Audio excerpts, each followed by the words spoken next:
Kinukonta ko na yung mga taong nandun during the party.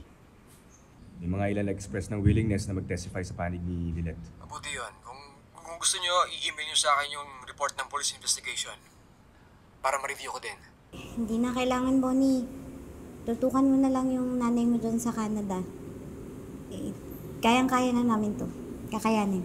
Lilet, hindi ako mapakali dito. Bakit bigla kang naging akusado sa kaso ng nanay mo?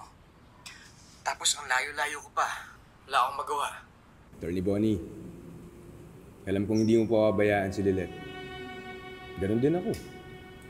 Basta update ka namin lagi, ha? Nagsubmit na rin ako ng request sa medical examiner para mabigyan tayo ng kopya ng medical legal report sa katawan ni Attorney Simmons. Okay, good. Malaking tulong yun para magawa ko yung depensa ni Lilet pag nagsimula ni hearing sa korte. Kaya huwag ka nang mag-alala. Ako nang bahala dito sa kaibigan natin. Pasensya na rin. Gusto ko lang makatulong. Salamat, ah. Sapat naman na yung moral support mo. Naiintindihan ko naman na mas may importanteng laban ka dyan na kailangan ng full attention mo. Salamat pa rin, Bonnie. Ako naman. Mag-iingat kayo dyan.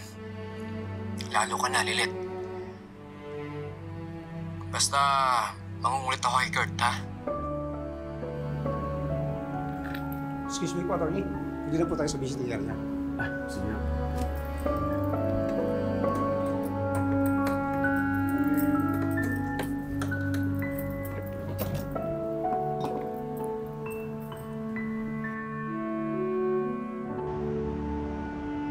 I have good news. Since wala na si Meredith, mukhang natakot na si Cyrene Borja na ituloy ang kaso laban kay Ino. At nag-decide na rin ang kampo ng babae na makipag-areglo sa atin.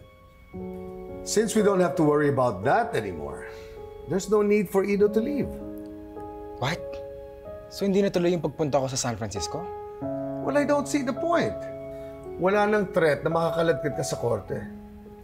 So you might as well just stay here. Pero, Cons, naplano na natin yung lahat. Naayos ko na yung flight ni Ino at the end of the month. Tsaka nakausap ko na yung cousin ko sa San Francisco na pag-i-stayan ni Ino. Teka muna, Lorena. Akala ko ba matutuwa ka para hindi na tayo mahiwalay kay Ino? And now it sounds like ikaw pa nagpo-push na umalis siya.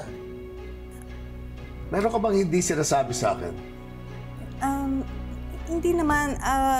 Kasi I just don't want the hassle of refunding the ticket. Tapos nahihiya na rin ako sa pinsan ko dahil nag-prepare na sila sa pagdating ni Ino. But if you really want our son to stay, why not?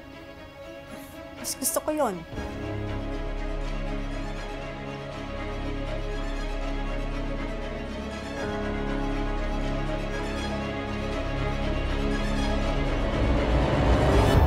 Arraignment mo na yung 2 weeks.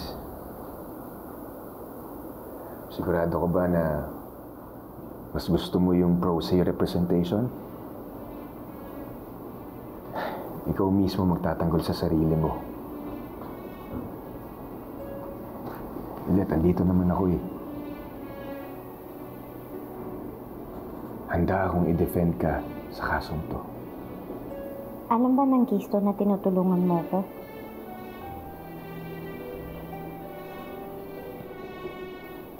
Kurt, na-appreciate ko yung offer mo na maging abogado ko.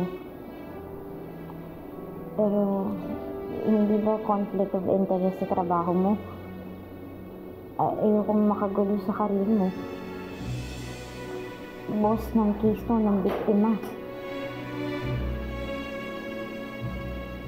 At saka masyado din personal sa akin yung kaso na to. Kaya, okay lang sa akin na ako yung mag-defend sa sarili ko.